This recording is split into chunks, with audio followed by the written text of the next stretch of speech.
back-to-back games for Real Madrid. After Real Madrid's game versus Olympique de Marseille, we face Espanyol, and on Tuesday we'll be facing Levante, and then the weekend we face Atletico Madrid before we play our Champions League game versus Kairat Almaty. So just imagine, we have been playing back to back, and then I'm here again to do a preview of Real Madrid's game versus Levante. Of course, it is an away game, so just like how we do it every day, let us begin.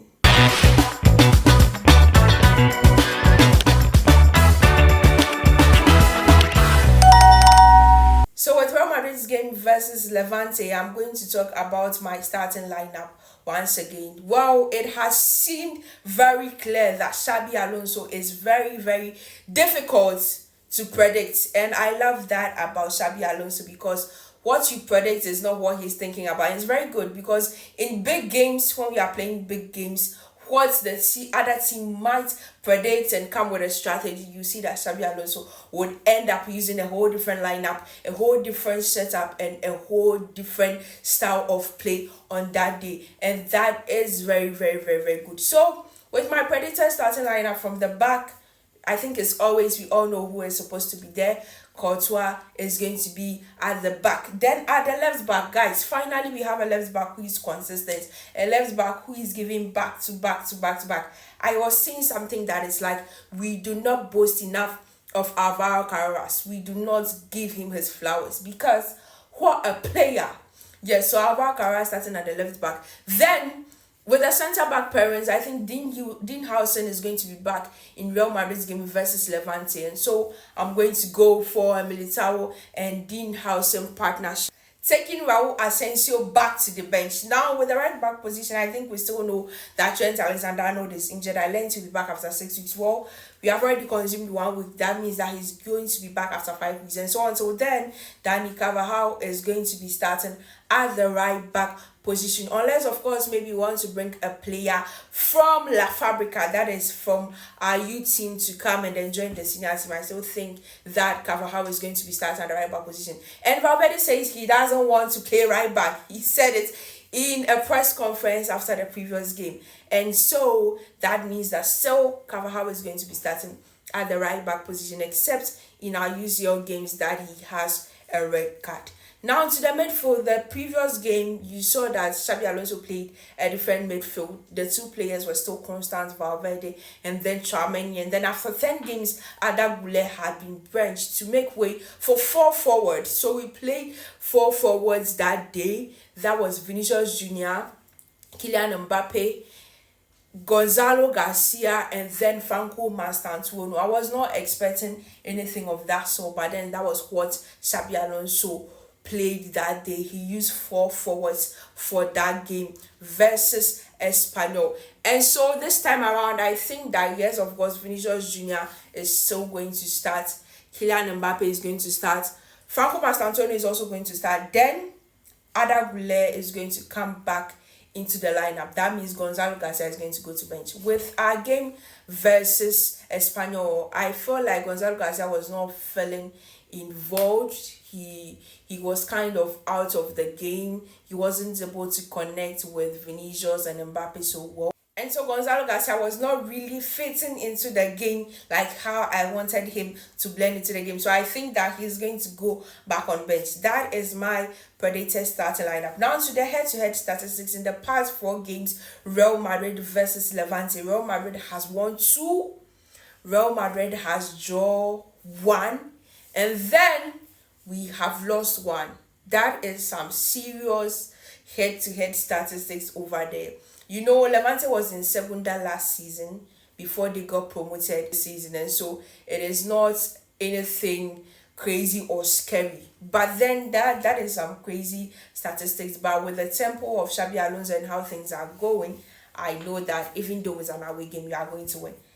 That is it for the head-to-head statistics for Real Madrid versus Levante. Now to the key players to look out for, 2 from each side. The 2 from Real Madrid, I'm going to talk about Alvaro Carreras, and then I will talk about Kylian Mbappe as well. Guys, Kylian Mbappe is on fire. He is unstoppable and just cannot stop scoring. Kylian Mbappe, it is clear that for the 2025-2026 season, he is going for the Ballon d'Or. We are already done with Dembele and Lamine Yamal Saka Ballon d'Or. Now is the time for the real show. The Mbappe Ballon d'Or season campaign has already started. We are on like fire, fire, fire, fire. Yes, so Mbappe can't stop scoring. Mbappe is becoming so good. He presses so well. The speed, everything is there. I just need us to convert most of our chances into goals. It's just going to make sense, and we are actually going to dominate. And so I'm looking out to see Kylian Mbappe for a team like Levante. I'm hoping for him to get a goal or 2 goals. Then the next person is Alvaro Carreras. Man, Real Madrid has hit the jackpot with Alvaro Carreras, and I feel like Real Madrid fans, we did not talk about it enough. Man, I keep saying that finally we have a left back who is consistent. And it's like we are not really appreciating what he's doing. Yet, the last match he played versus Espanyol, look at what happened. He allowed that guy to do the dribble and do all the skills that he thought he could do. And then he just took the ball from him. That is the left back we are talking about. I mean, he's where he's supposed to be. Oh my God, what a player. And so I'm looking to see Alvaro Carreras. I want to give him more of his flowers. And I wish Real Madrid fans could boast of Alvaro Carreras now, because currently he is the best left back in La Liga as we speak right now. Now to the two from Levante's side, I'm going to be talking about Elta Eyong and then Jose Luis Morales. Yeah, so Elta Eyong is a 21 Cameroonian player that plays for Levante. Currently, he is the top goal scorer for Levante. And so, of course, someone being the top goal scorer, he is someone you should always look out for, because it means that he is always in the right position to kick the ball into the net. And so, I'm going to look out for Elta Eyong.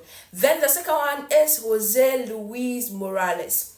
For Levante last season in Segunda, Jose Luis Morales was the top goal scorer for Levante before they got promoted. And so even though this season he has just 1 goal, of course, a king is always a king.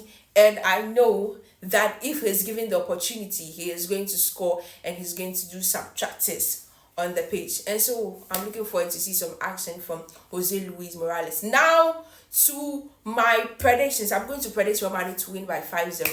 I'm tired of the winning by 2 goals by 1. Man, it is time for serious business. And so even though it's an away game, guys, Levante is not a team that should score us. I'm hoping we score at least 5 goals. Yes, I'm hoping we score 5 goals. And so that is my score prediction. And what was left again? I think basically that is all for my preview for Real Madrid's game versus Levante. Of course, maybe if I will talk about some goal scorers. I don't know. I need Vinicius Jr. back so badly. I'm tired of waiting. I don't want to say I'm tired, but I've just said it. So I need Vinicius Jr. back. I need him to score.